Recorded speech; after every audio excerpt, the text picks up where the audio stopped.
What is going on, guys? Papa C back with the video for you guys, bringing you the NPA Season 3 Week 12 Team Builder. This week, your New York Klinks are getting ready to take on Chris Cobain, I should say, coach of the Philadelphia Braviaries. His link, of course, will be in the description. Chris is one of the top teams in the league. He might have the best record or second best. I think T-Train's up there as well. I think T-Train and Cobain are both like X and 2, like 7 and 2, whatever. Not really sure. Either way, this battle's kind of a must-win. If we win and Joe wins, then we'll be one game behind Joe for playoffs. If we win and Joe loses, we'll be tied with Joe record-wise, but we have much better differential, so we will be in playoffs. And if we both lose, I'm saying if we lose and he wins, that's really, really bad. So let's take a look at the... I don't know why Showdown looks weird, but why is Alex not centered? Anyway, let's take a look at my team here, though, in case you guys don't know it. We got Jirachi, Klefki, Kiram, Quadzir, Gligar, Levani, Megazim, Zapdos, Blastoise, and Blaziken. My opponent has... It kind of looks weird again. Thunderous T, Zygarde 50%, Empoleon, Swellow, Magmortar, Leafeon, Mega Caesar, Primarina, Dugtrio, Azelf, and Cofagrigus. So the biggest threats on this team that I'm scared of are Primarina and Dugtrio, because they do a lot to my team. And then, you know, the obvious threats would be the Thunderous T, the Zygarde. This team has a lot of offense, basically. And the thing that's weird, though, is his Zygarde doesn't perform well. I think his Zygarde is like 3 and 4, and it's jumped to 7 games. His best Pokemon in terms of KD are Thunderous and Caesar. I'm definitely expecting those. I think Thunderous has come to every single game for him, kind of like how Zapdos has come to every single game for us. So let's take a look at the team here. First Pokemon we got is Blastoise. Now I want to mention this team changed quite a lot. There was a version of this team that had Agility Baton Pass Zapdos into Quadzir, which would actually sweep his team minus Primarina. I could hit everything super effective except Primarina.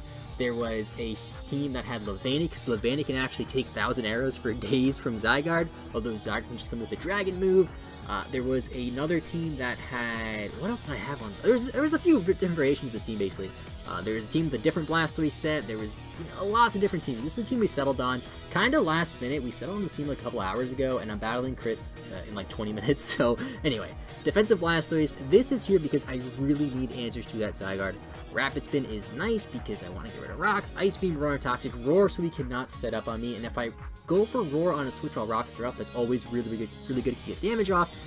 Physically defensive because of Zygarde. I thought running special defensive, but there's really no reason to be specially defensive because that Thunder seems to do a lot of damage to me anyway. And that's really it. Nothing too crazy about this Blastoise. Next up, we got Eviolite, Gligar, of course, with a U-turn, Stealth Rock, Reduce, and Toxic. Toxic, again, is nice because of the Cofagrigus, and because of the Primarina. If I get a Toxic on it, it's very nice. I do outspeed Primarina unless it has speed investment. I do outspeed Caesar, which is nice because Caesar's base 75. Stealth Rock against the team is very nice. He has no Rapid Spinner, but he has two pretty good defoggers in Empoleon and Mega Caesar. Those are roughly two of the better defoggers, so I'm kind of scared about, you know, rocks getting away. But at the same time, if he gets rid of rocks on his side of the field, he has to defog them to get rid of mine. So that's this set. 12 in special defense, because why not? I had extra, so I figured let's put it there. And again, you know, this is a very possible lead because I can just go for Stealth Rocks, go for U-turn. I gotta be careful for that Thunderous though, because he has led Thunderous 4 times, I think, and I think that's his most common lead. And against my team, Thunderous isn't horrible, so I think I might lead with like Zapdos, because Zapdos is on this team, of course, and I'll see it later on. Next up, we got Kiram, aka Volley. Nothing really too special here. Choice Scarf, 4 attacks, HP Fire for the Caesar. I really hate running HP Fire because you have to be 30 Speed IVs and you have to be 30 Special Attack IVs, which really sucks. But this set hits everything super hard. This is Choice Scarf. It's not like... I thought running some weird Expert Belt set that I could Baton Pass into, but the problem with that set is if I don't Baton Pass into it, then the Kiram's kind of useless. So I ran a Choice Scarf set, just to outspeed everything. This might be a lead as well, because if he is not Choice Scarf Thunderous, I can just kill with an Ice Beam. Ice in general hits his team pretty hard.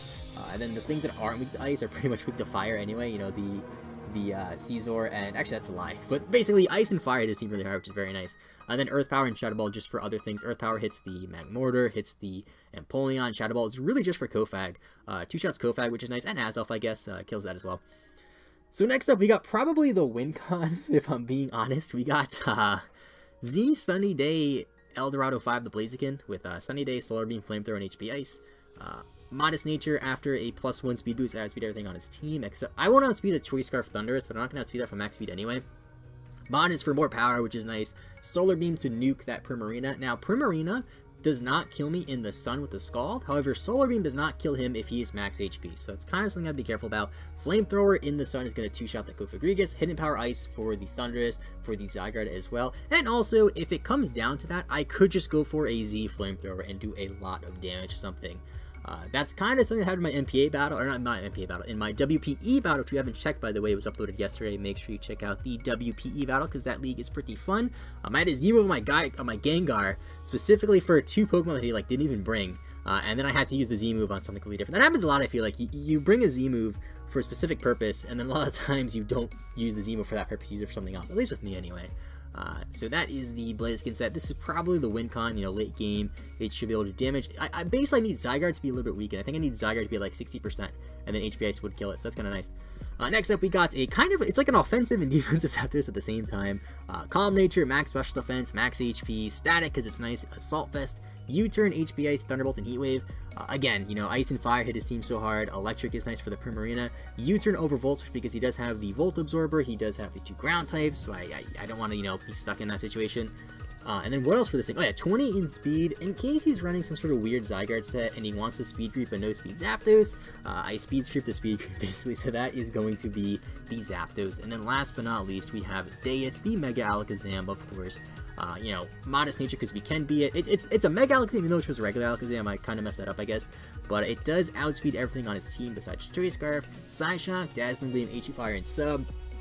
Sub is really just there so Dugtrio can't trap me. It's also there in the event that he runs Scarf Thunder, which I think is very, very possible. If I'm behind a Sub, obviously it can't kill me, and then it'll take a lot of damage from a Psyshock. Now, I was really in between Dazzling Gleam and Shadow Ball. Do I have Dazzling Gleam for Zygarde or Shadow Ball for Kofag? Shadow Ball 2 shots Kofag, Dazzling Gleam 2 shots Zygarde. I couldn't have Hidden Power Ice because I have Hidden Power Fire, and I'm like, you know what? I feel like the biggest threat here is Zygarde. I know it's underperforming for his team, but it's still a freaking Zygarde. Kofag Regress, I can at least, I said that weird, I can at least handle with other things like Kyurem. And like I said, you know, Flamethrower in the sun does a lot of damage. Z Flamethrower does a lot of damage. So I have other answers to it. I could Toxic it as well. Just got to be careful with Pain Spells and stuff like that. So I figured, let's just run Dazzling Gleam because in the event that he has Zygarde and it's not, I mean, that'll be Choice Scarf, but I doubt it'll be Choice Scarf, basically. So in the event that he has Zygarde and it's late game, I don't want to be in a situation where I can't touch it because I feel like that's the bigger threat. So anyway, that's it for the team. Kind of a quick one. I'm sorry it was a little bit rushed because I am kind of a little bit rushed out of battle in like 5 minutes here. Not 5 minutes, in like 10 minutes here. But anyway, that's it for me. Keep running for your Klinks. Next week is going to be the last week of the season. Hopefully we make playoffs. I'm definitely trying my best to. So thanks for watching. Have a good rest of your day. I will see you guys next time. And bye-bye.